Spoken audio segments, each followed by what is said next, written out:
শুনেছো শুনেছো হাকিম সাহেব কি বলেছে? তুমি পারবে, তুমি পারবে হাকিম সাহেবের কথা মতো আমার আঙুলের খুব রক্ত মুখ দিয়ে টেনে শুষে শুষে বের করে আমায় সুস্থ করে তুলতে?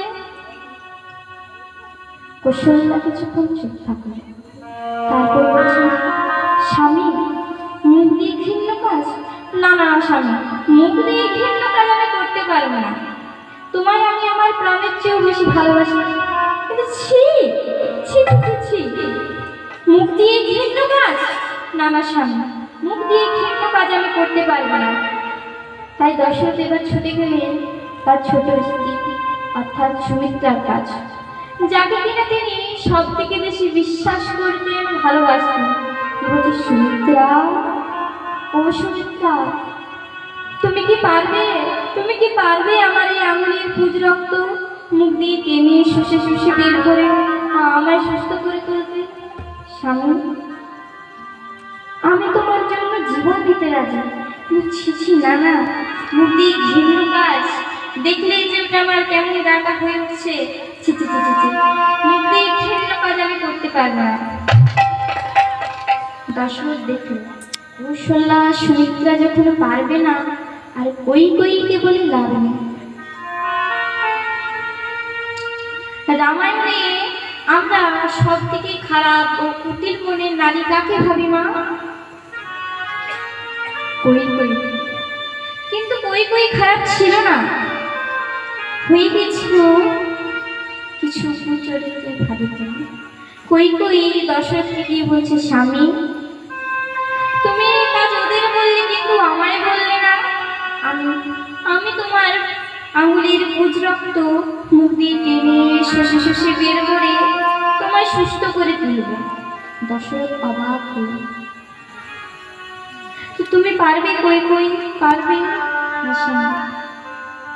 তাই কৈকেয়ী এবার প্রত্যেক দিন দশরথের আঙুলের পুজ রক্ত মুখ দিয়ে টেনে শুষে শুষে বের করে দশরথের মেয়ে সুস্থ হয়ে তুললেন।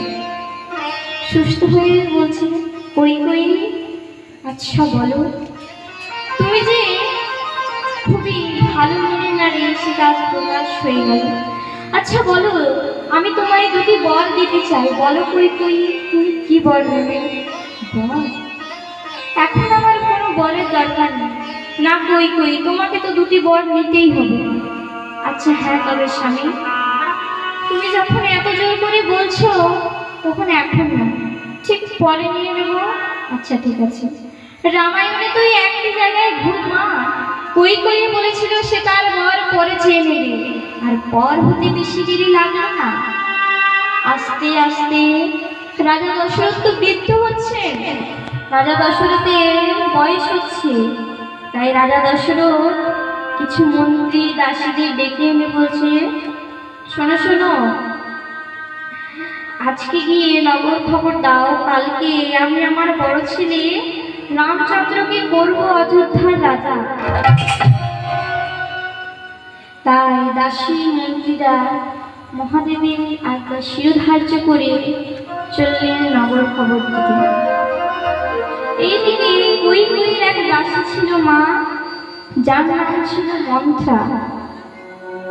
মন্থরা গিয়ে কৈকেয়ীকে বলছে, কৈকেয়ী, শুনেছো, শুনেছো তুমি যে রামচন্দ্র হবে আগামীকাল রাজা?